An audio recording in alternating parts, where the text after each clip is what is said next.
Ready? કેટલા ધોરણમાં? 10મા ધોરણમાં MBBS. MBBS.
હાલ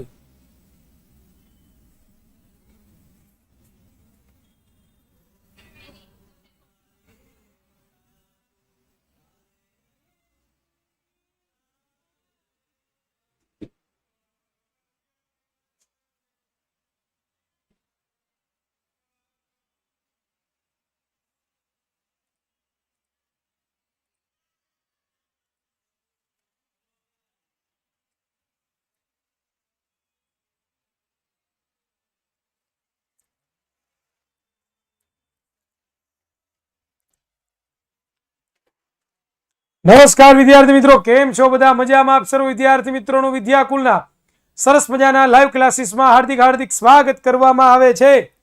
કેમ છો? મજામાં? હા હો, સ્વાગત છે, સ્વાગત છે.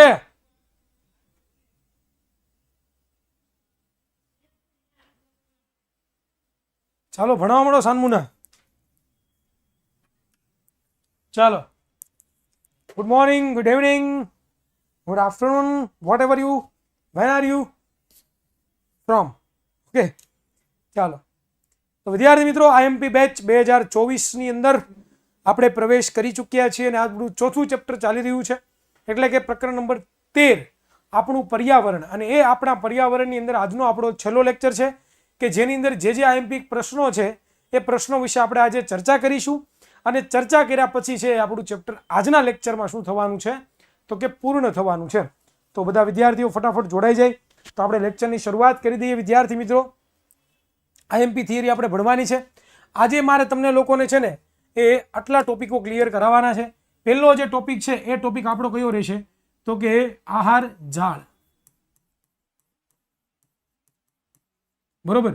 બીજો ટોપિક છે આપણો કયો રહેશે તો કે આહાર જાળ પછી આહાર શૃંખલા. સોરી, આહાર શૃંખલા આપણે ભણી ગયા લેક્ચરમાં. જૈવિક વિશાલન,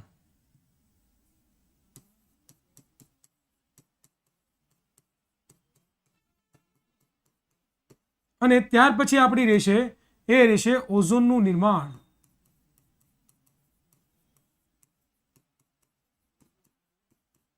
અને ત્યાર પછી આપણે ભણાવવાના છીએ છેલ્લો કચરાનું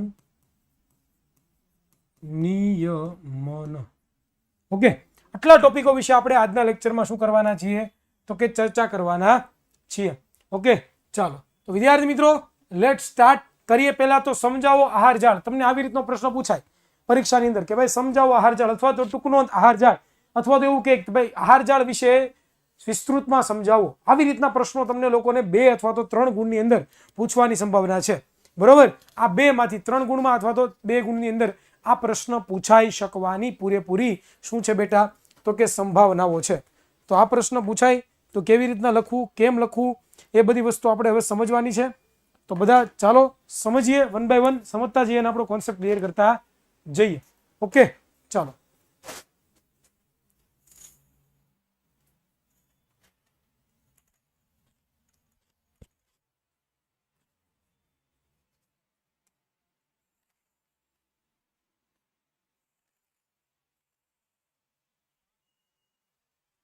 ચાલો સ્ટુડન્ટ શરૂ કરી દઈએ વિધાઉટ વેસ્ટિંગ ઓફ ટાઈમ. ચાલો તો આહાર જાળની શરૂઆત કરી દઈએ. 1 by 1 લીટી વાંચતા જઈશું, સમજતા જઈશું, તમારો કોન્સેપ્ટ ક્લિયર કરતા જઈશું. ચાલો તો શું કીધું છે પેલું આપણને તો કે આહાર જાળ શું છે તો કે સજીવો તેમની ખોરાક એટલે કે આહારની જરૂરિયાત માટે એકબીજા પર આધારિત હોય છે અને આહાર શૃંખલા બનાવે છે. આપણને બધાને ખબર છે ભાઈ કે જે સજીવો છે એ ખોરાક માટે આહારની જરૂરિયાત માટે શું કરે છે તો કે એકબીજા ઉપર આધાર રાખે. કેના ઉપર આધાર રાખે છે બેટા તો કે એકબીજા ઉપર આધાર રાખે છે અને આધાર રાખીને એ પોતે શું કરે છે તો કે આહાર શૃંખલાની રચના કરે છે. મેં તમને લોકોને ગયા લેક્ચરમાં વાત કરી હતી કે ઘાસ છે, એ ઘાસ કોણ ખાય તો કે તીતી ઘોડો છે ને કોણ ખાય તો કે ડેટકાને કોણ ખાય તો કે સાપ, અને સાપને કોણ ખાય તો કે બાજ, અને છેલ્લે બાજ જે છે એ મૃત્યુ પામે તો એ જમીનની અંદર પડે અને જમીનની અંદર રહેલા જે વિઘટકો છે કે જે સૂક્ષ્મજીવો છે, ફૂગ છે, બેક્ટેરિયા છે, વાયરસ છે, એવા જે સૂક્ષ્મજીવો છે એ સૂક્ષ્મજીવો છે એનું વિઘટન કરી નાખે અને પાછા શું થઈ જાય તો કે જમીનમાં એ વિઘટકો છે એ રૂપાંતર કરી નાખે છે અને ફરીથી એનો ઉપયોગ કોણ કરે છે તો કે વનસ્પતિ કરે છે. તો તમે જોઈ રહ્યા છો કે ભાઈ આહારની જે ખોરાક છે બરોબર, જે સજીવોને ખોરાકની જરૂરિયાત પડે છે એના માટે એકબીજા ઉપર શું રાખતા હોય છે આધાર રાખતા હોય છે અને આહાર શૃંખલા એટલે કે આહારની એક જે છે એ લાઈન રચતા હોય છે. બરોબર, ક્લિયર થઈ છે. તો ચાલો જોઈએ કે વિવિધ નિવસન તંત્રો. ભાઈ અલગ અલગ પ્રકારના ઘણા બધા નિવસન તંત્રો છે ભાઈ. જંગલમાં નિવસન તંત્ર હોય, પાણીમાં નિવસન તંત્ર હોય, ત્યાર પછી જે છે જમીન ઉપર નિવસન તંત્ર હોય, આવા ઘણા બધા વિવિધ નિવસન તંત્રો હોય. તો વિવિધ નિવસન તંત્રો પૈકી દરેક નિવસન તંત્ર આગવી આહાર શૃંખલા જે છે પોતે ધરાવતા હોય છે. ઘણી બધી અલગ અલગ પ્રકારના નિવસન તંત્રો છે અને આવેલા પણ છે. એ નિવસન તંત્રોની અંદર છે એ અલગ અલગ સજીવો છે પોતપોતાની અલગ અલગ શું કરતા હોય તો કે આહાર શૃંખલા એટલે કે આ આને ખાય, આ આને ખાય, આ આને ખાય ને આ આને ખાય, એવી શું કરતા હોય છે તો કે રચના જે છે પોતે કરતા હોય છે. ત્યાર પછી આપણે ચર્ચા કરીએ વિદ્યાર્થી મિત્રો તો કે કુદરતમાં પ્રાણીઓના આહાર સંબંધો સીધી શૃંખલા સ્વરૂપે આપણે શું કરી શકતા નથી તો કે સમજાવી શકતા નથી. કોઈ કુદરતની વાત કરીએ, કુદરતમાં જેટલા પણ પ્રાણીઓ છે એવું ફિક્સ નથી કે આ એકને જ ખાતો હોય, બીજા કોઈને ન ખાય. જેમ કે હું તમને વાત કરું કે ભાઈ ઘાસ છે ખાલી તીતી ઘોડો ન ખાય, બરોબર. તીતી ઘોડા સિવાય પણ ઘણા બધા પ્રાણીઓ છે કે જે ઘાસ ખાય છે, જેમ કે ગાય છે, ઘેટું છે, બકરા છે, આ બધા પણ ખાય છે કે નથી ખાતા. તો એવું ન હોય કે ઘાસને તીતી ઘોડો જ ખાય અને પછી તીતી ઘોડાને ડેટકો જ ખાય, એવું જરૂરી નથી. બીજો કોઈ પણ માંસાહારી પ્રાણી તીતી ઘોડાને ખાઈ શકે ભાઈ, બરોબર. અને ડેટકાને સાપ ખાય એવું જરૂરી નથી. ડેટકાને કોઈ પણ બીજો માંસાહારી પ્રાણી ખાઈ શકવાની સંભાવનાઓ છે. એટલે અહીંયા આ શબ્દ લખ્યો છે બેટા કે ભાઈ કુદરતમાં પ્રાણીઓના આહાર સંબંધો સીધી શૃંખલા સ્વરૂપે સમજાવી શકાતા નથી, કે ફિક્સ ન હોય કે આ વનસ્પતિને આ ખાશે, પછી એની પછી આ પ્રાણી ખાશે, એની પછી આ પ્રાણી ખાશે, એવું ફિક્સ હોતું નથી. કોઈ પણ એક સ્તરનો સજીવ છે તો એ સ્તરના સજીવને ઘણા બધા અલગ અલગ પ્રકારના સજીવો ખાઈ શકતા હોય અથવા તો એ સજીવનો ઉપયોગ બીજા ઘણા બધા પ્રાણીઓ કરી શકતા હોય, બરોબર. એવું હોય છે, ફિક્સ ન હોય. આપણે છે તમને પૂછવામાં આવે કે આપણે શું ખાઈએ તો આપણે શું કહીએ ભાઈ તો તું ભાઈ દાળ ભાત ખાવ, રોટલી ખાવ, શાક ખાવ, ઘણા બધા માંસ મટન પણ ખાય. તો આપણે જુઓ ને, આપણે ફિક્સ છે કે ભાઈ આપણે ખાલી શાકાહારી ભોજન જ જમીએ છીએ અને શાકાહારી ભોજનમાં પણ બધું ફિક્સ છે કે આપણે ખાલી ઘઉં જ ખાઈએ છીએ. ફિક્સ છે એવું નથી ને. આપણે ઘઉં ખાઈએ, ચોખા ખાઈએ, બીફ ખાતા હોય છે, બરોબર, ઈંડા ખાતા હોય છે, ઝીંગા ખાતા હોય છે, માછલીઓ ખાતા હોય છે, તો કેટલી બધી વેરાયટી તમને જોવા મળે. તો ફિક્સ હોય કે આ વસ્તુ આ પ્રાણી છે તો એક જ વસ્તુ ફિક્સ આજ ખાય, બીજું કંઈ નહીં ખાય, એવું નથી હોતું. એવું ફિક્સ ન હોય કે ભાઈ તમે વાત કરીએ આપણે તો કે ભાઈ જે ઘાસ છે, ઘાસને તીતી ઘોડો ખાય, તીતી ઘોડાને ડેટકો ખાય, ડેટકો છે એને કોણ ખાય તો કે સાપ ખાય, સાપને કોણ ખાય તો કે બાજ હોય. આવું ફિક્સ હોતું નથી, બરોબર. તીતી ઘોડાને ડેટકો જ ન ખાય, ડેટકા સિવાય બીજા પ્રાણીઓ પણ શું ખાતા હોય તો કે ખાતા હોય છે. ઘાસને ખાલી તીતી ઘોડો જ ન ખાય, ઘાસને પણ ઘણા બધા બીજા પ્રાણીઓ પણ ખાતા હોય છે. ડેટકાને ખાલી સાપ જ ન ખાય પણ બાકી ઘણા બધા બીજા પ્રાણીઓ પણ ખાતા હોય છે. સાપને ખાલી બાજ જ ન ખાય, બાકી બીજા ઘણા બધા પ્રાણીઓ પણ ખાતા હોય છે. અને બાજનું ઘણી બધી વિઘટન ન થાય, ઘણી વખત બીજા પ્રાણીઓ પણ બાજનું શું કરી લેતા હોય છે તો કે શિકાર કરી લેતા હોય છે. ક્લિયર થાય છે. તો આવી રીતે છે એ તમે હવે જોશો તો શું થાય છે તો કે વિવિધ આહાર શૃંખલાઓની લંબાઈ તેમજ જટિલતામાં ખૂબ જ ભિન્નતા જોવા મળે છે. કે ભાઈ ઘણી બધી અલગ અલગ પ્રકારની આહાર શૃંખલાઓ છે અને બધી આહાર શૃંખલાઓમાં શું જોવા મળે છે તો કે એની લંબાઈ એટલે કે કેટલી લાંબી છે એ, અને એની સાથે સાથે કેટલી જટિલ એટલે કે કેટલું કોમ્પ્લેક્સ, કેટલું આમ આળવિતરું છે, બરોબર. એમાં ઘણી બધી શું જોવા મળે છે તો કે ભિન્નતા જોવા મળે છે. બધાયનું ફિક્સ ન હોય કે આ પ્રાણી આ જ ખાય, આ પ્રાણી આ જ ખાય ને આ પ્રાણી આ જ ખાય, એવું ક્યારેય ફિક્સ હોતું નથી. એવું ક્યારેય ફિક્સ હોતું નથી. ઘણા બધા અલગ અલગ પ્રાણીઓ અલગ અલગ સજીવોને ખાતા હોય, બરોબર, અને એ અલગ અલગ સજીવોને બીજા અલગ અલગ સજીવો પણ ખાઈ શકતા હોય. ક્લિયર થાય છે. તો આ જ વસ્તુ અહીંયા લખેલી છે. આગળ ચર્ચા કરીએ વિદ્યાર્થી મિત્રો. તો શું કીધું છે આપણને, જુઓ અહીંયા તમને એક ઉદાહરણ આપું. જો આકૃતિમાં તમે જોઈ રહ્યા છો વ્યવસ્થિત, અહીંયા અલગ અલગ પ્રકારના ઘાસ ને એવું તમે જોઈ રહ્યા છો. ખાલી એક ઘાસની વાત કરીએ, આ એક ઘાસની તમે વાત કરો તો એક ઘાસ છે કોણ ખાય, ઉંદરડો પણ ખાય જુઓ, સસલું પણ ખાય જુઓ, બકરી પણ ખાય જુઓ, પછી બોકડો પણ ખાય જુઓ તમે. પછી એની ઉપર તમે નજર કરશો તો ઉંદરડાને જુઓ તમે, ઉંદરડાને આ સીધું ઘુવડ પણ ખાઈ શકે છે, ઉંદરડાને સાપ પણ ખાઈ શકે છે, ઉંદરડાને બિલાડી પણ ખાઈ શકે છે. કોન્સેપ્ટ ક્લિયર થાય છે, બરોબર. ત્યાર પછી તમે જોશો તો સસલાને કોણ ખાય, જો સસલાને સીધું કોઈક પ્રાણી છે એવું ખાય છે. સાપને મોર પણ ખાઈ જાય, સાપને બાજ પણ ખાય, બરોબર. બે તમે જોયા. એટલે આવી રીતનું ઘણું બધું તમને જોવા મળે બેટા. આવું ઘણું બધું તમને અલગ અલગ જે છે ઝાડ આખા શું થાય છે તો કે જોવા મળે છે, બરોબર. ચાલો, સામાન્ય રીતે પ્રત્યેક સજીવ બે અથવા તો વધારે પ્રકારના સજીવોનો આહાર તરીકે પોતે ઉપયોગ કરે છે અને અનેક પ્રકારના સજીવોનો આહાર બનાવે છે. જો શું કીધું, સામાન્ય રીતે જે સજીવો હોય એ બે અથવા તો વધારે પ્રકારના શું સજીવોનો આહાર તરીકે ઉપયોગ કરતા હોય છે, બરોબર. તમે અહીંયા જોઈ રહ્યા છો તો ઉંદરડો છે, બરોબર.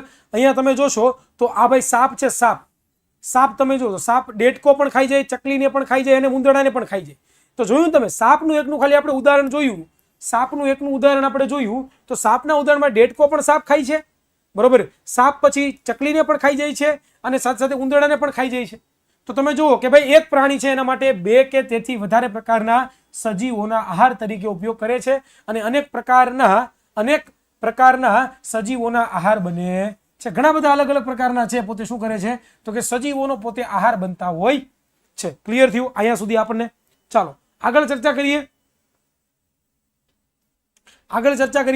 આથી એક સીધી આહાર શૃંખલાને સ્થાને સજીવ વચ્ચે આહાર સંબંધો શાખાયુક્ત હોય છે. શું કીધું? એક સીધી આહાર શૃંખલા ન હોય કે આ આને જ ખાય, આ આને જ ખાય, આ આને જ ખાય, આ આને જ ખાય, આ આને જ ખાય, આ આને જ ખાય, એવું ફિક્સ હોતું નથી, ક્યારે પણ હોતું નથી. પરંતુ એક બે સજીવો ખાતા હોય તો એક આખા શાખા યુક્ત છે એ પોતે શું કરતા હોય છે તો કે આહાર શૃંખલાની પોતે રચના કરતા હોય. તમે શાખાઓ જોઈ રહ્યા છો, ઘણી બધી શાખાઓ તમે જોઈ રહ્યા છો પડે છે, તો એવી શાખાયુક્ત જે છે એવી રચના પોતે પ્રાપ્ત કરતા હોય છે. આમ આહાર શૃંખલાની શાખાયુક્ત એક જાળીરૂપ રચના આપણને જોવા મળે છે. તો આહાર શૃંખલાની કેવી રચના જોવા મળે છે? શાખાયુક્ત. અને એક ઝાડું તમને રચે દેખાય છે, ઝાડું, એક ઝાડા જેવી રચના છે એ તમને શું જોવા મળે છે તો કે અહીંયા જોવા મળે છે. બસ આ જે ઝાડા જેવી રચના તમને જોવા મળે ને તેને શું કહેવામાં આવે છે તો કે આહાર જાળ કહેવામાં આવે છે. આહાર જાળ વિદ્યાર્થી મિત્રો કહેવામાં આવે છે. ચાલો, તો અહીંયા આપણું આહાર જાળ છે એ શું થઈ ગયું તો કે કમ્પ્લીટ ક્લિયર કટ આપણે સમજી ગયા છીએ. Okay, done. અહીંયા સુધી કોઈને પ્રશ્ન કરો ભાઈ? 2 ગુણની અથવા તો 3 ગુણની અંદર પૂછાઈ શકે. Don't worry about it. Clear છે બેટા? एकदम डन. चलो आगे बढ़ते हैं.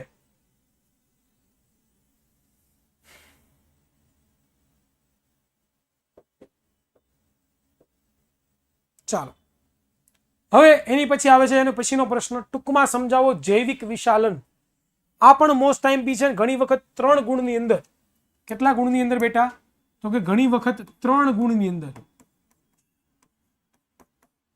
આ પ્રશ્ન પૂછાવાની સંભાવનાઓ હોય છે. કેટલા ગુણની અંદર બેટા? 3 ગુણની અંદર આ પ્રશ્ન પૂછાઈ શકે. યસ, 3 ગુણની અંદર પૂછાઈ શકે બેટા. તો ચાલો જોઈએ કે આહાર, આ જે જૈવિક વિશાલન શું છે. બરોબર, ચાલો. સજીવો તેમની આહાર એટલે કે ખોરાકની જરૂરિયાત માટે એકબીજા પર આધારિત રહી આહાર શૃંખલાની રચના કરે છે. આપણને બધાને ખબર છે કે ભાઈ સજીવો છે તેમની આહાર એટલે કે ખોરાકની જરૂરિયાત માટે એકબીજા ઉપર શું રહે છે? તો કે આધારિત રહે છે. જેવો મુદ્દો આપણે આહાર ઝાડમાં જોયો એ જ મુદ્દો બેઠે બેઠો અહીંયા આવેલો છે. બરોબર ભાઈ? હરેશને શું પ્રોબ્લેમ છે ભાઈ? હે ભાઈ હરેશભાઈ, શું પ્રોબ્લેમ છે તને? કેમ આમ આગ, આમ ગુસ્સાવાળું ચહેરો લખે છે ભાઈ? સોરી, હું સોરી થી બધું મટી જવાનું છે? કઈ હે સોરી થી બધું મટી જવાનું છે? જે હોય બોલ ફટાફટ.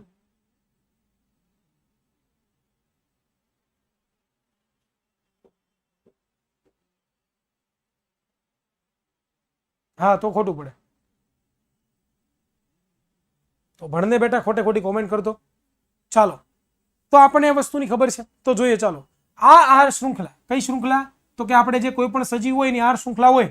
આ આહાર શૃંખલા દ્વારા ઉર્જા અને પોષક દ્રવ્યો ક્રમશઃ ઉપલા પોષક સ્તરમાં શું થાય છે? તો કે વહન થાય છે.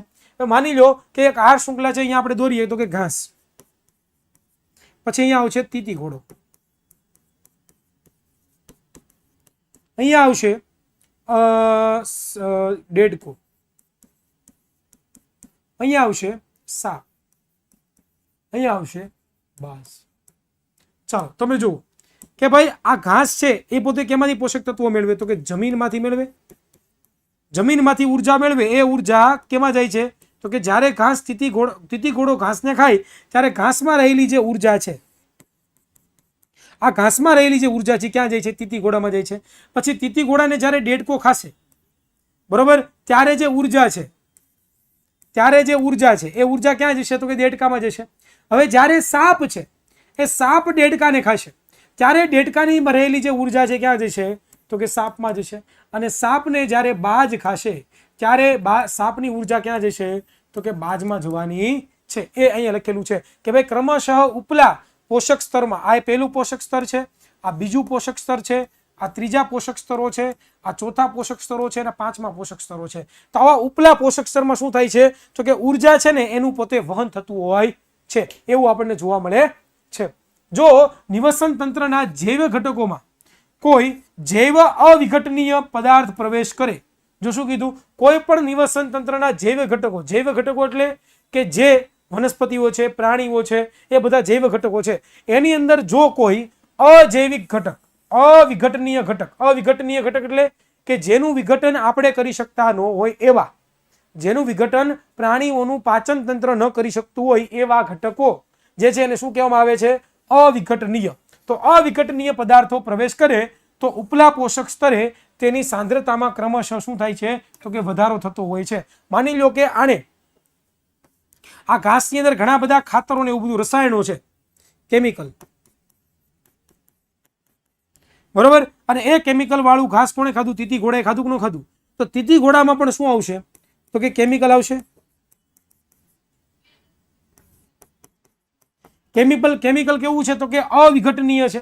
કેવું છે? અવિઘટનીય છે. તો પછી કેમિકલ આવશે. કેમિકલ તીતી ઘોડો છે એ જ્યારે દેડકો તીતી ઘોડાને ખાશે ત્યારે પણ કેમિકલ જે છે દેડકામાં જશે. દેડકાને સાપ ખાશે ત્યારે પણ કેમિકલ દેડકામાંથી સાપમાં જશે.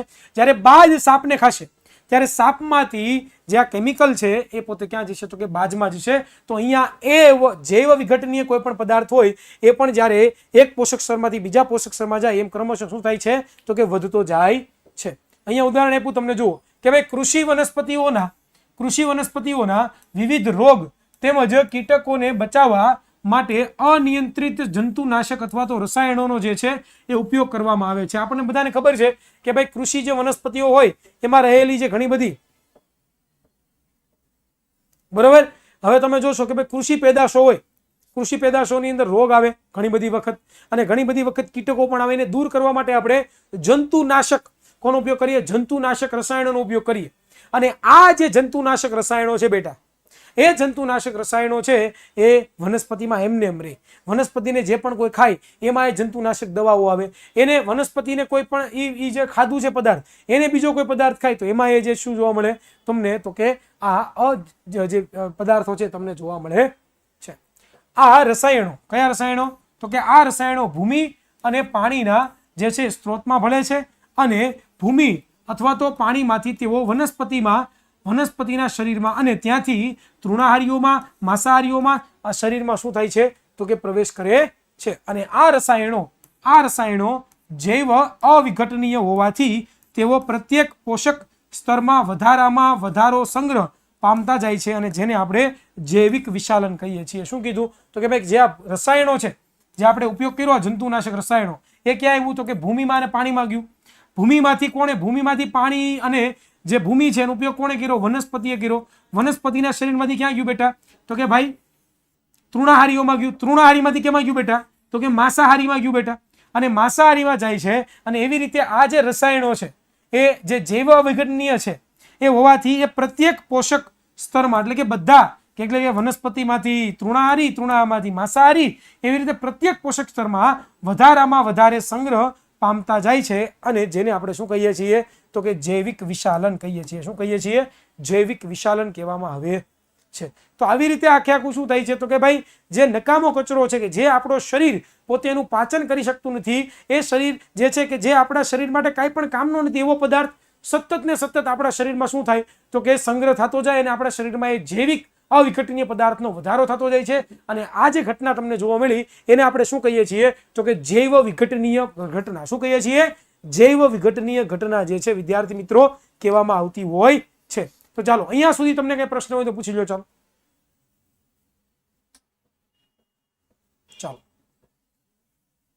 ડન. અહીંયા સુધી બેટા ક્લિયર છે? ઓકે, ચાલો, વેરી ગુડ, વેરી ગુડ, સરસ. ચાલો હવે ચાલો આગળ ચર્ચા કરીએ. કોઈ પણ આહાર શૃંખલામાં મનુષ્ય ટોચના સ્થાને છે, તેથી આપણા શરીરમાં આ રસાયણો સૌથી વધુ માત્રામાં સંચય પામે છે. સંચય પામવું એટલે ભેગું થવું. શું થાય? સૌથી ઉપર તો છેલ્લે પ્રાણીઓ હોય કે વનસ્પતિઓ હોય, કોઈ પણ હોય, એટલે આપણે જ ખાવાના છીએ. તો આપણે ખાઈએ તો આપણા શરીરની અંદર શું થાય? તો કે આ રસાયણો છે આપણા શરીરમાં શું થાય છે? તો કે સંચય પામતા હોય છે. તેથી કૃષિ ઉત્પાદન વધારે મેળવવા આ રસાયણોની આવશ્યકતા હોવા છતાં તેને નિયંત્રિત ઉપયોગ કરવો જરૂરી છે. બાકી શું થાય? જૈવિક વિશાલન થાય. શું થાય? જૈવિક વિશાલન જોવા મળે છે. આ રાસાયણિક દવાનો ઉપયોગ થવાથી વનસ્પતિ પ્રાણીઓની અંદર જૈવ વિઘટનીય પદાર્થનો વધારો થાય, એને તમે જે છે એ જૈવિક વિશાલન કહી શકો. હિતેશ ડન. ચાલો હવે કોનો વારો આવે છે? તો કે હવે તમારી સમક્ષ નવો પ્રશ્ન આવે છે બેટા. અહીંયા જૈવિક વિશાલન પૂર્ણ થાય છે.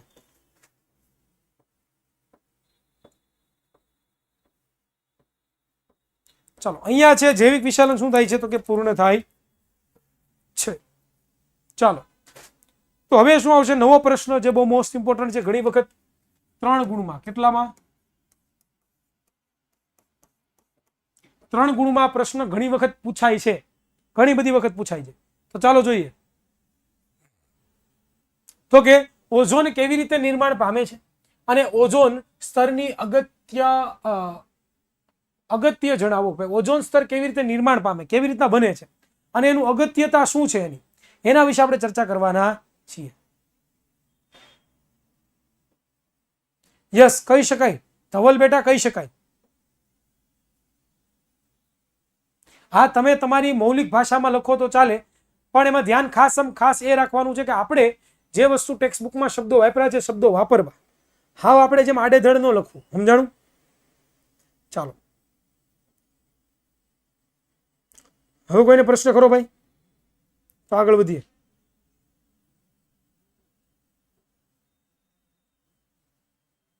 ઓકે કિશનભાઈ, કિશન રામી બેટા. ચાલો, તો ઓઝોન કેવી રીતના નિર્માણ પામે જોઈએ. ચાલો, શું કીધું છે તો કે ભાઈ ઓઝોન, કોણ ભાઈ? ઓઝોન સ્તર વાતાવરણના ઉપરના ઉપલા સ્તર એટલે કે સ્ટ્રેટોસ્ફિયરમાં જે છે આવેલું હોય છે, કે વાતાવરણનું જે ઉપરનું સૌથી ઉપરનું જે સ્તર છે જેને આપણે શું કહીએ છીએ તો કે ભાઈ સ્ટ્રેટોસ્ફિયર. એ સ્ટ્રેટોસ્ફિયરની અંદર છે એ ઓઝોનનું સ્તર આવેલું છે. ઓઝોનને O3 વડે લખાય. શું લખાય? O3 વડે. નો અણુ ઓક્સિજનના 3 પરમાણુઓથી બનેલો હોય છે, કે જ્યારે ઓક્સિજનના 3 પરમાણુઓ ભેગા થાય, જ્યારે ઓક્સિજનના કેટલા પરમાણુઓ ભેગા થાય? 3 પરમાણુ. કેટલા? 3 પરમાણુઓ જ્યારે ભેગા થાય ત્યારે શું બને છે તો કે ઓઝોન પોતે બને છે. આગળ ચર્ચા કરીએ કે ઓક્સિજન એટલે કે O2 ના અણુ પર પારજાંબલી એટલે કે યુવી વિકિરણોની અસરથી ઓઝોન બને છે, અને ઊંચી ઉર્જાવાળા પારજાંબલી વિકિરણો ઓક્સિજન એટલે કે O2 અણુઓનું વિઘટન કરી સ્વતંત્ર ઓક્સિજન સ્વરૂપે નિર્માણ બનાવે છે. નો સમજાણું? ચાલો અહીંયા નજર કરો. જુઓ શું થાય છે. ઓક્સિજન છે, ઓક્સિજન બરોબર, ઓક્સિજનનો અણુ હોય અને એ ઓક્સિજનના અણુ પર છે જ્યારે યુવી પ્રકાશ અલ્ટ્રાવાયોલેટ એટલે કે સૂર્યનો પ્રકાશ પડે તો શું થાય તો કે અહીંયા આ જે ઓક્સિજન છે એ ઓક્સિજનનું કેમાં રૂપાંતર થાય તો કે 2 ઓક્સિજનમાં પરમાણુમાં રૂપાંતર થાય. આ ઓક્સિજનનો કેવો હતો? અણુ હતો ને, અણુ. આ શું છે તો કે પરમાણુ. આ શું છે બેટા તો કે પરમાણુ. આ અણુમાંથી શું બન્યું તો કે 2 પરમાણુઓ બન્યા કે નો બન્યા બેટા? બરોબર. અને આ 2 જે અલગ અલગ ઓક્સિજનના પરમાણુ બન્યા એમાં આ જે પરમાણુ છે અને આ જે પરમાણુ છે એ બીજા કોઈ ઓક્સિજનના અણુ સાથે, આ પરમાણુ છે અને આ અણુ છે, તો આ ઓક્સિજન છે એ બીજા કોઈ પરમાણુ સાથે આ ઓક્સિજનનો પરમાણુ છે એ બીજા કોઈ ઓક્સિજનના અણુ સાથે, કોના સાથે? અણુ સાથે જોડાઈ જાય. જો તમે જોઈ રહ્યા છો. અને શેનું નિર્માણ કરે છે તો કે ઓઝોનનું પોતે શું કરતા હોય છે તો કે નિર્માણ કરતા હોય છે. તો આવી રીતે તમે આખું લખી શકો. બરોબર, જે પ્રમાણે મેં સમજાવ્યું એ પ્રમાણે. તો ચાલો આગળ ચર્ચા કરીએ. જો તમે જોઈ રહ્યા છો, અહીંયા તમે જોઈ રહ્યા છો કે ભાઈ ઓક્સિજન છે, આ એક ઓક્સિજન છે, 2 ઓક્સિજન તો જોડાયેલા હોય જ છે ડબલ બોન્ડથી. બરોબર. અને ત્રીજો પણ ઓક્સિજન જોડાય સિંગલ બોન્ડથી. અને આવી રીતે શું બને છે તો કે O3, જેને આપણે ઓઝોન કહીએ છીએ. શું કહીએ છીએ? ઓઝોન. જો યાદ ન રહે તો ફરી એકવાર લખી દઉં છું બેટા. ઓક્સિજન છે O2, એનું શું થાય છે તો કે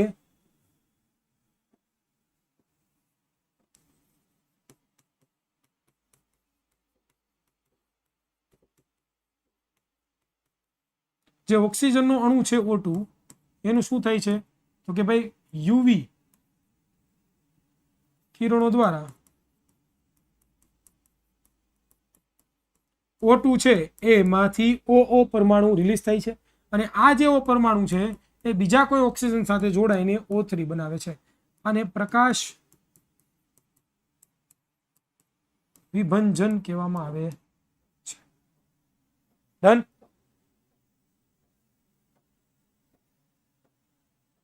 યસ, કોવેલેન્ટ બોન્ડ કહેવાય ગોંડલિયા.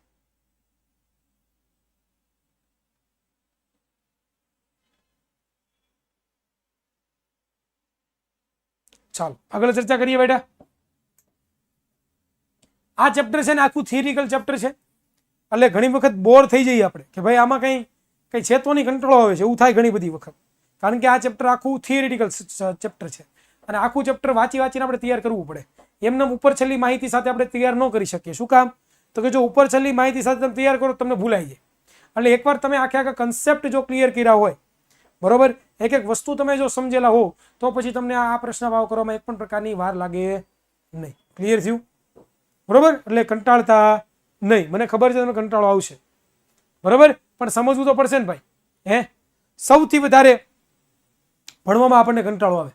આની જગ્યાએ તમને મોબાઈલ આપ્યો હોય અડધી કલાક, ભાઈ તમારે જે જોવું હોય જો, ઇન્સ્ટાગ્રામની રીલ જોવી હોય, ફેસબુક જોવું હોય, યુટ્યુબ શોર્ટ્સ હોય, જે જોવું હોય જો, તો અચાનક જ છે ઉર્જા આવી છે કે ન આવી આપણા શરીરમાં કે યસ મજા આવશે. બરોબર, બહુ મજા આવશે.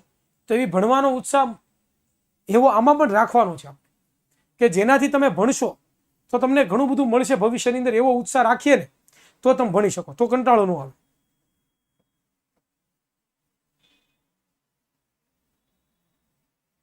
હા ચાલે હિતેશ બેટા, બરોબર. તો ખાસ સપનું રાખવાનું બેટા. હા એટલે પાણી નહીં બેસી જવાનું. ચાલો આગળ ચર્ચા કરીએ. હવે કે ઓઝોન સ્તરની અગત્ય, ઓઝોન સ્તરનું અગત્ય. ચાલો જોઈએ અગત્ય. કે ભાઈ સૂર્યમાંથી આવતા પારજાંબલી એટલે કે યુવી વિકિરણો સામે ઓઝોન સ્તર પૃથ્વીની ફરતે રક્ષણાત્મક આવરણ બનાવે છે. બરોબર, આપણને બધાને ખબર છે કે સૂર્યમાંથી છે ને એ રેડિયો એક્ટિવ પદાર્થો નીકળે છે, કિરણો નીકળે છે, જેમ કે યુવી રેઝ, અલ્ટ્રાવાયોલેટ. બરોબર, એ અલ્ટ્રાવાયોલેટ વિકિરણો છે આપણા શરીર માટે ઘણા બધા હાર્મફુલ છે, આપણા શરીરને ઘણા બધા નુકસાન પહોંચાડે છે.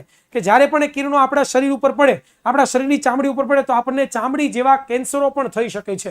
તો આ બધી વસ્તુ તમે જુઓ છો, તો આ બધી વસ્તુઓનો ઉપયોગ થાય તો એ ચાલે ખરું? આપણા શરીરને નુકસાન ન પહોંચાડે? તો એ નુકસાન પહોંચાડે એટલા માટે ભગવાને આપણને સરસ મજાનું એક ઓઝોનનું સ્તર આપેલું છે વાતાવરણની ઉપર, કે જેમાંથી જ્યારે સૂર્યપ્રકાશ પસાર થશે તો એમાં રહેલા જે યુવી કિરણો છે કે અલ્ટ્રાવાયોલેટ કિરણો છે એ શું થશે? તો કે એ આપણને નુકસાન પહોંચાડી શકશે નહીં. એટલે એટલા માટે આ જરૂરી છે. રક્ષણાત્મક આવરણ આપણને પૂરું પાડે છે. ઓઝોન સ્તર સજીવો માટે હાનિકારક ટૂંકી લંબાઈ ધરાવતા પારજાંબલી કિરણોનું શું કરે છે? શોષણ કરે છે. કે જે આ અહીંયા તમને દેખાય આકૃતિ, જો આ એક ઓઝોનનું સ્તર છે, અહીંયાથી જે પારજાંબલી કિરણો આવે, જો શું થઈ ગયું? આર પાર થઈ ગયા કે ન થઈ ગયા? તો ઘણું બધું આપણને ફાયદો જોવા મળે છે. સારા સારા કિરણો એ પોતે ઓઝોનમાંથી પસાર થઈને આપણને મળતા હોય છે. ચાલો આગળ ચર્ચા કરીએ. તો કે 18મી ક્યાંથી? તો કે ભાઈ 1980 થી વાતાવરણમાં ઓઝોનની માત્રામાં ઝડપથી શું થઈ ગયો છે? તો કે ઘટાડો થઈ ગયો છે. શું થઈ ગયો છે? ઝડપથી ઘટાડો થતો જાય છે. બરોબર. અને ક્લોરોફ્લોરોકાર્બન, આ ક્લોરોફ્લોરોકાર્બન છે ને, જેવા માનવ સંશ્લેષિત રસાયણોનું તેમાં મુખ્ય પરિબળ ગણવામાં આવે છે. કે માનવે છે ગેસ બનાવ્યો ક્લોરોફ્લોરોકાર્બન.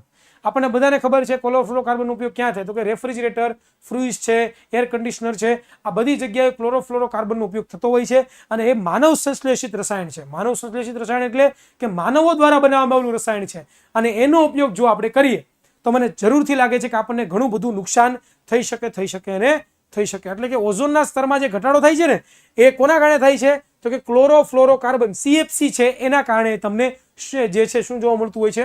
તો કે રસાયણમાં ઘટાડો જોવા મળતો હોય છે.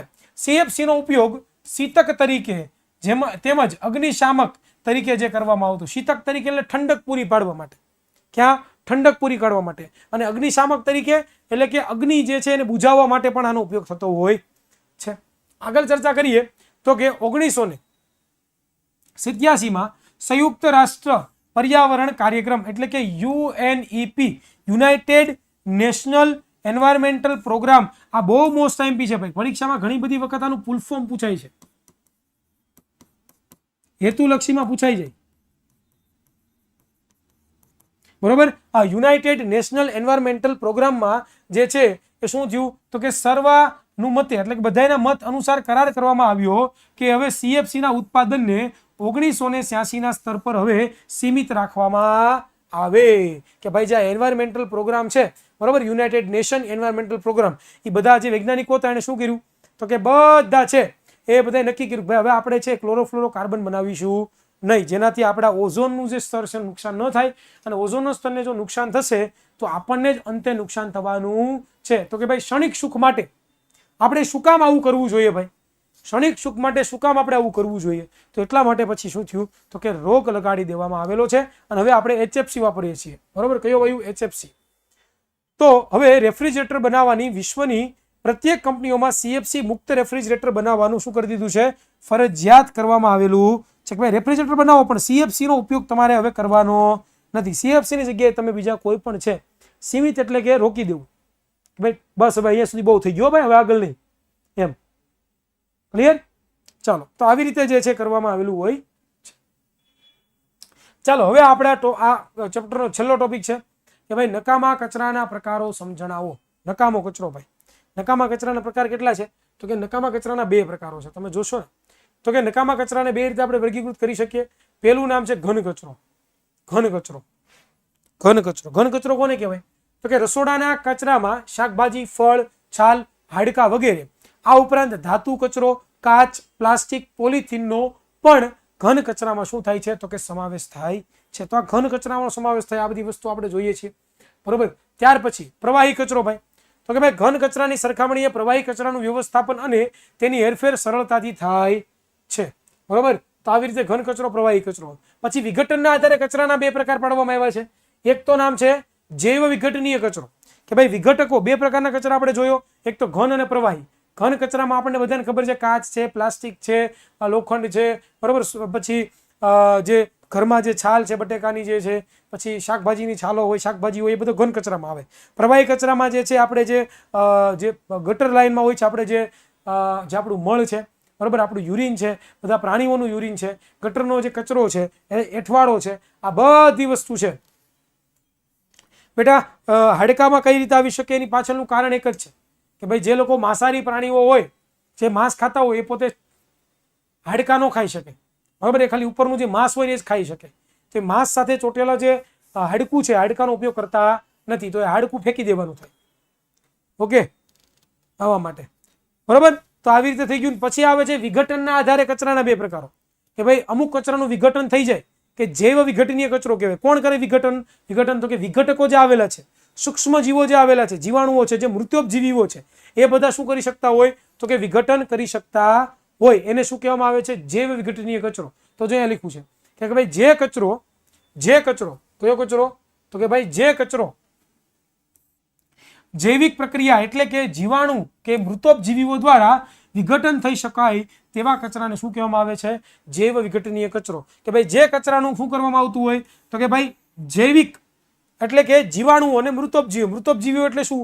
તો કે ભાઈ સડી ગયેલા અને મરી ગયેલા જે પ્રાણીઓ છે, સડી ગયેલા અને મરી ગયેલા જે પ્રાણીઓ છે, એનો પોતે ઉપયોગ, એ પોતે શું કરે? તો કે એમાંથી પોષણ મેળવીને ઉપયોગ કરે, એને મૃતોપજીવીઓ કહેવાય, બરોબર. તો એમાં ઉપયોગ થાય શાકભાજી છે, આપણા ફળ છે, કાગળ છે, વગેરે તમે કોઈ પણ ઉપયોગ કરી શકો છો. આગળ આપણે ચર્ચા કરીએ તો એની પછી વિદ્યાર્થી મિત્રો વાત કરીએ જૈવ અવિઘટનીય કચરો.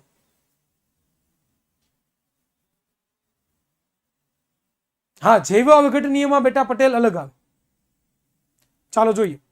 જે કચરાનું જૈવિક પ્રક્રિયા એટલે કે જીવાણુ અને મૃતોપજીવીઓ દ્વારા વિઘટન કરી ન શકાય તેને જૈવ અવિઘટનીય કચરો કહેવામાં આવે છે. કે જે આ મૃતોપજીવીઓ અને જીવાણુઓ, બેક્ટેરિયા અને મૃતોપજીવીઓ, જીવાણુને અંગ્રેજીમાં બેક્ટેરિયા કહેવાય, એ બંને છે એ જે કચરાનું વિઘટન ન કરી શકતા હોય, બરોબર, તો એવા જે કચરા છે ને શું કહેવાય? જૈવ અવિઘટનીય કચરો.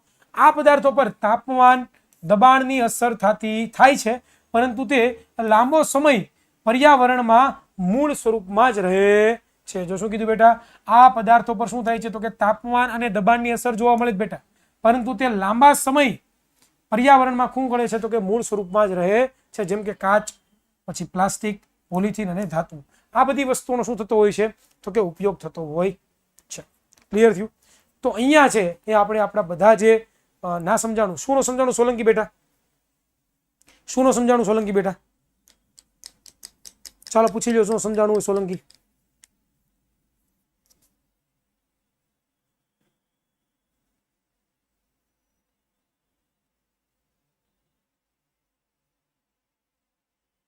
%100 આવીશું ચૌહાણ બેટા, 100%. જૈવ અવિઘટનીય કચરો એટલે કે એવો કચરો કે જેનું વિઘટન કોણ ન કરી શકતું હોય? તો કે જીવાણુઓ એટલે કે બેક્ટેરિયાઓ અને મૃતોપજીવીઓ, આ બંને છે એ કચરાનું વિઘટન ન કરી શકતા હોય, એને શું કહેવાય? જૈવ અવિઘટનીય કચરો કહેવાય. અને જૈવ અવિઘટનીય જે કચરો છે એની ઉપર તાપમાન અને દબાણની અસર થાય છે, તોય છતાં એ લાંબા સમય સુધી પર્યાવરણમાં એમને એમ રહે. તમે કોઈ પ્લાસ્ટિક હોય, પ્લાસ્ટિકનો કાગળિયો હોય, એને તમે જમીનમાં દાટી ગયો તો ઘણા બધા વર્ષો પછી તમે જુઓ તો પણ એક પ્લાસ્ટિકનો કાગળિયો એવો ને એવો હોય, એવો ને એવો તમને જોવા મળે, બરોબર. એટલા માટે જેમ કે કાચ છે, કાચને તમે ગમે એટલા સમય સુધી સાચવો, એમને એમ જ રહે, એ સડે જ નહીં ક્યારે. પ્લાસ્ટિક છે, પોલિથીન છે, ધાતુના ટુકડાઓ છે. સુએજ એટલે બેટા જે આપણે ગટરનું જે પાણી હોય ને, ગટરનો જે કચરો હોય ને, સુએજ કહેવાય.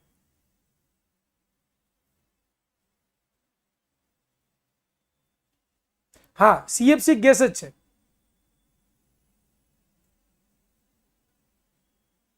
%100 પટેલ ખુશી. A1 ગ્રેડ આવશે તો અમે જરૂરથી આવશું.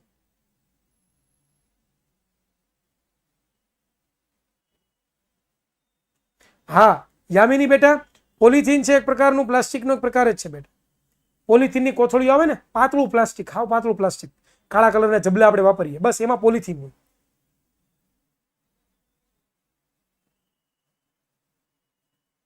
ના કુંજ બેટા, ધાતુ પણ એમને જ રહે. ડિસ્પોઝિબલ મીન્સ તમે એને છે એકવાર વાપરીને ફેંકી દો, એને ડિસ્પોઝિબલ કહેવાય. કાચ રેતીમાંથી બેટા, અરેફા કાચ રેતીમાંથી બને છે. પ્લાસ્ટિકનો એક પ્રકાર છે પોલિથીન, કે જે સાવ પાતળા પ્લાસ્ટિક હોય ને, જેમ કે તમે જબલાઓ જોવો છો જેટલા પણ પ્લાસ્ટિકના કાળા, ધોળા, પીળા, એ પોલિથીનનો એક પ્રકાર છે. અને પ્લાસ્ટિક તો ઘણા બધા અલગ અલગ પ્રકારના હોય, કડક પ્લાસ્ટિક, નરમ પ્લાસ્ટિક. આ ટોપિક 3 ગુણમાં અથવા તો 2 ગુણમાં પૂછાઈ શકે બેટા. ડોડિયા. ઓકે, લખાણી બેટા સમજાઈ ગયું? આ ચેપ્ટર છે પર્યાવરણમાં આવે છે. હું સંસ્કાર તીર્થમાં જ ભણાવતો બેટા. ચાલો, વિઘટન એટલે કે એનો નાશ થઈ જવું, એને નાના નાના ટુકડામાં વિભાજન થઈ જવું, એને વિઘટન કહેવાય.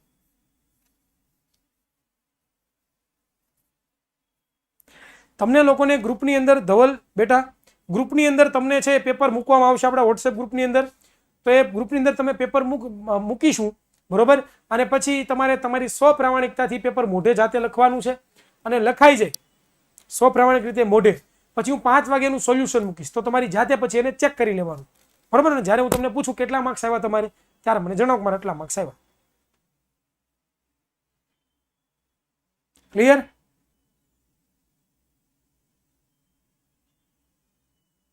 ઓકે પટેલ ખુશી બેટા, થેન્ક યુ સો મચ બેટા.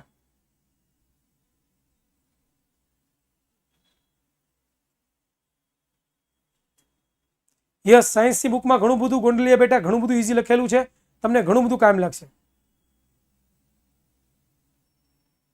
તો બેટા મરહબા મરહબા મરહબા બેટા. તો તમે ગ્રુપમાં એડ ન હોય, તમે જેની પાસેથી એડમિશન લીધું હોય એને કહેવાનું ભાઈ મને ગ્રુપમાં એડ કરી દો, એટલે તમને એડ કરી દેશે.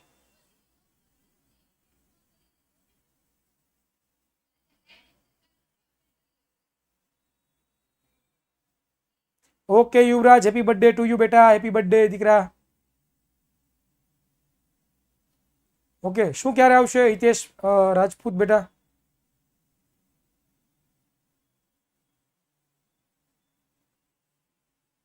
ચાલો, ક્લિયર છે અહીંયા સુધી બધું? બીજા કોઈ પ્રશ્નો તો પૂછી શકો છો તમે. આપણા માટે આ જ આઈએમપી છે બેટા.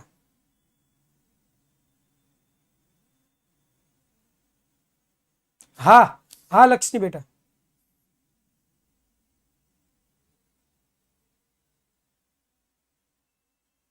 બેટા આપણે જ્યારે આઈએમપી પ્રશ્નો, આઈએમપી બેચની અંદર 4થું ચેપ્ટર લેશું ત્યારે તમને જરૂરથી બધું સમજાઈ જશે. એટલે don't worry about it. Okay, tension लेने की कोई बात नहीं है, मैं बैठा हूं. ચાલો, હા કાલે પણ આપણો ક્લાસ હોય છે, પરમ દિવસે પણ આપણો ક્લાસ હોય છે 5:15. આવતીકાલે હવે આપણે બીજું ચેપ્ટર ચાલુ કરવાના છીએ, એસિડ, બેઝ અને ક્ષાર.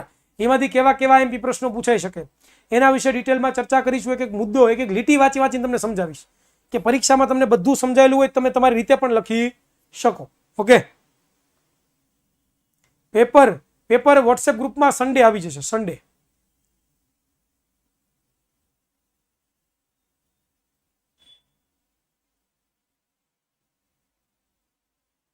કોઈ વાંધો નહીં બેટા. આપણે દરરોજ સવારે જન્મ લઈએ, દરરોજ સવારે ઉઠીએ છીએ એટલે આપણો દરરોજ એક નવો જન્મ થઈ જ ગયો. ઘણા બધા લોકો રાત્રે સૂઈ જાય, બીજે દિવસ ઉઠતા જ નથી, બરોબર.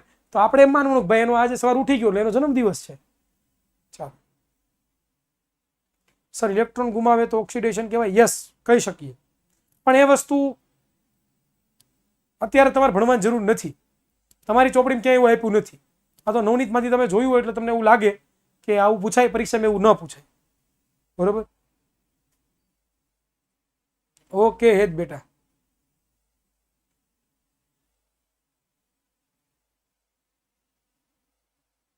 પેપર મૂકીશું બેટા 30 માર્ક્સનું, 30 ગુણનું હશે. ચેપ્ટર 12 પણ આવશે બેટા. થોડીક શાંતિ રાખો ને તો બધું આવશે લાઈનમાં, બધું આવશે. પણ તમારે શાંતિ રાખવી પડશે. બધું એક દીમાં થાય નહીં, બરોબર. ધીમે ધીમે બધા ચેપ્ટર લાઈનમાં કરાવવાના જ છે મારે. હું એવી રીતે ચાલુ છું, એક કેમેસ્ટ્રીનું, એક ફિઝિક્સનું, એક બાયોલોજીનું, એક પર્યાવરણ. હવે પાછું કેમેસ્ટ્રીનું આવશે, પછી એની પછી એક બાયોલોજીનું આવશે, પછી એની પછી ફિઝિક્સનું આવશે. એવી રીતનું જ આપણે કરવાનું છે. એટલે તમારે બધા એક એક ચેપ્ટર થઈ જાય બધાને. સમજાણું?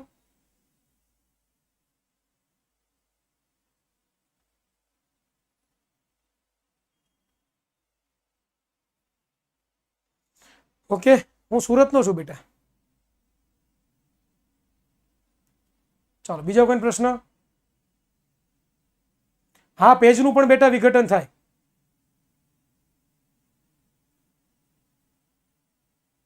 આપણે જે પણ ભણીએ છીએ આ બધું આઈએમપી જ છે બેટા. ઓકે પટેલ ખુશી.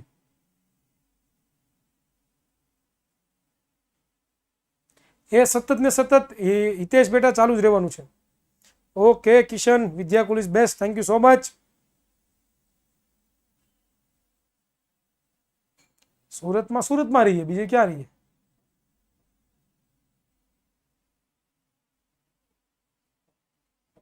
ઓકે, હું ચીકુવાડી રહું છું બેટા.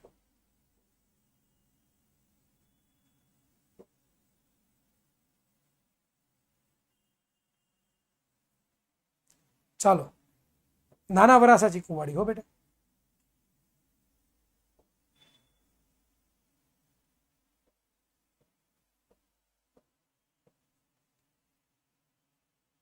Pandesara, thank you so much બેટા. ચૌહાણ બેટા, thank you so much.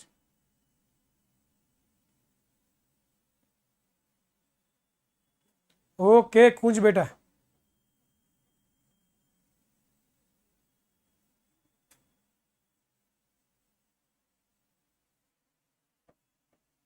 Okay Kunj બેટા, thank you so much. Mahajan બેટા, Mahajan thank you so much.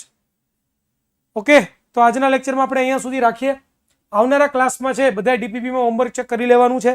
DPP એટલે કે ડેઇલી પ્રેક્ટિસ પ્રોબ્લેમ, અને ડેઇલી પ્રેક્ટિસ પ્રોબ્લેમ છે એ આપણે તમારે ચેક કરવાના. ડીપીપી હોય જ છે ક્લાસ નોટની સામે.